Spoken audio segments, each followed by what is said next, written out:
Welcome back. Um, this is my last reflection that I have to do to replace the ones that I tragically lost on my trip to Florida. So um, now I will be able to actually start to reflect in real time again. So that's nice.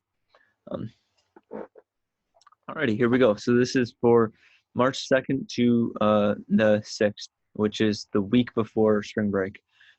So um, the events that I did this week were the peeling back diversity or peeling back the layers event with Nathan on March 2nd.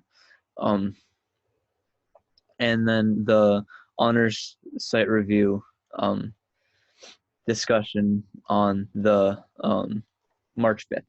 So that was exciting.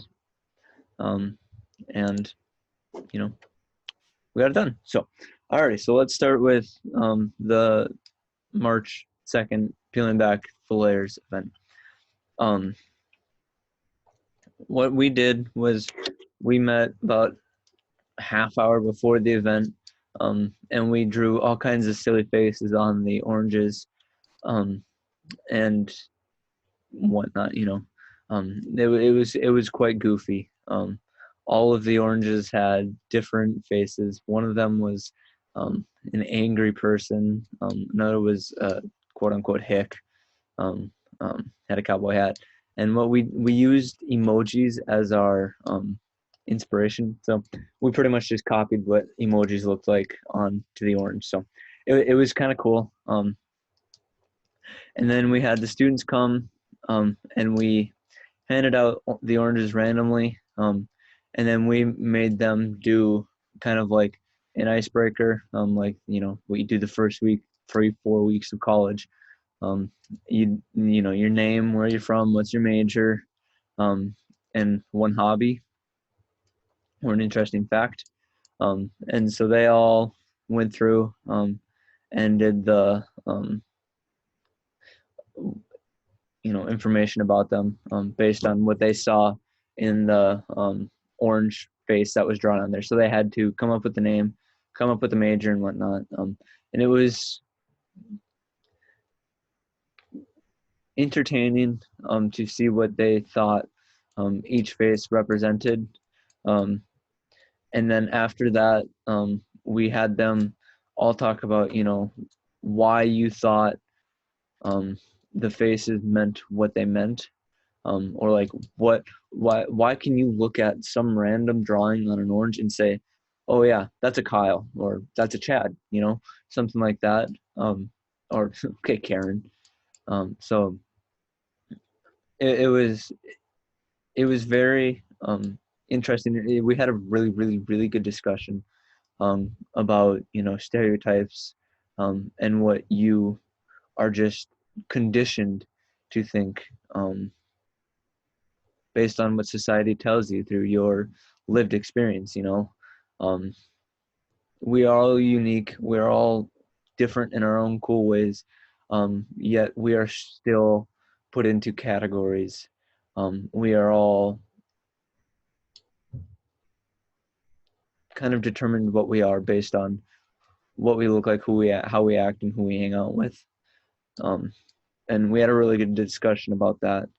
And then we um, um, talked about other things such as, what does this mean for one person? If what difference is it between a person who is from a rural town and somebody who lives in the city? What is their life experiences? What privileges and stuff like that do they get? Um, and then at the end, we had them all peel off the skin of the orange, and all the oranges were the same on the inside. So kind of metaphorical, I guess you could say. But it was really cool. And we found the idea on a website for kindergarten and elementary school aged diversity events. So you never know where you'll find your events. So it was good. Um, We had good turnout. I had 6 of my students show up, and Nathan had, I think, 9 of his students show up. So it was good. We had a good amount of people. We had 2 oranges left over, so it was kind of the perfect amount. But yeah, it was fun. So, and then that same week on the 5th and 6th, the honors program had 2 site reviewers come and just do a full blown review and check in on what our honors program is and what they're doing. And so they Thursday night had a time where it was a confidential meeting with any student in the honors program who wanted to come talk about what their experience is like in the honors program, what they think what is going on, and stuff like that. And it was very, very informative and really, really good turnout. I had 13 of my students show up, and then there was felt like 35 people in the room. So it was good. It was a lot. So very informative, and very entertaining. The site reviewers were kind of quirky, but that's okay. The big thing for me was communicating with my students about what it is and talking to them. So that's that. And then after that event, I had just a little personal meeting with the site reviewers about what the learning community is like. Tell them, what is a learning community? What's it look like? What do I do as a learning community coordinator? What aspects are there to help me guide my students?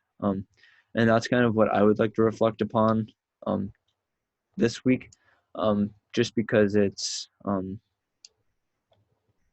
reflecting upon, leadership of others in my role of a leadership position. So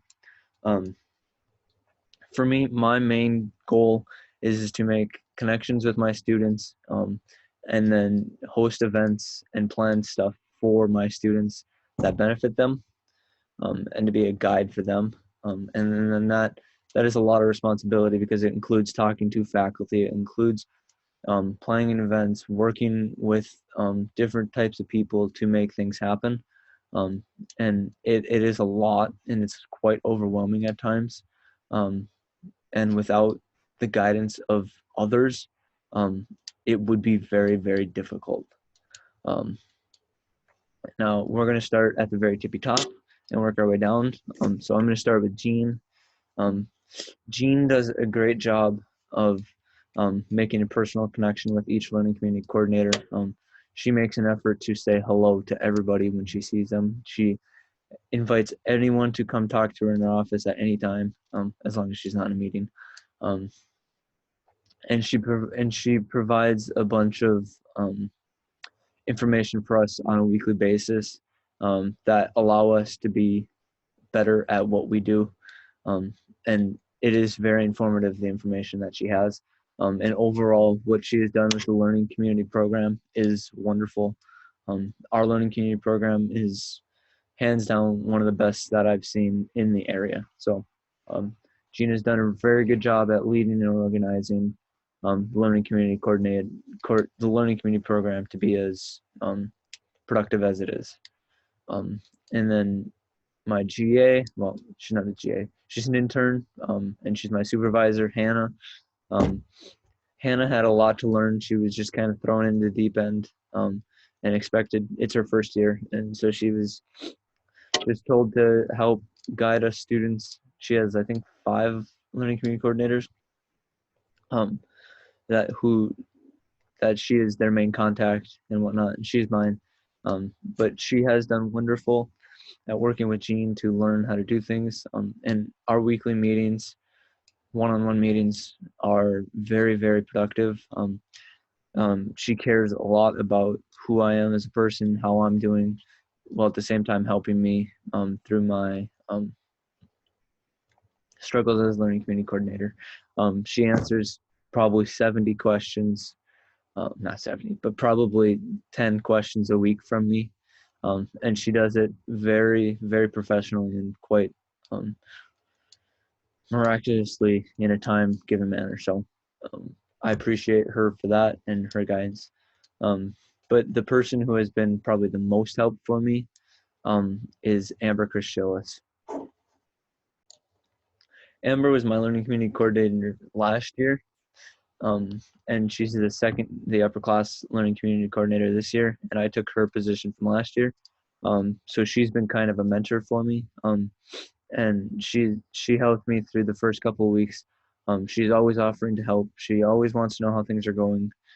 She's always reaching out to help me, and she gives me, Hannah and Jean can give me an overview of everything, tell me that help me with things, answer questions, but Amber can really give me what it's like day to day, just simply because she's done it before.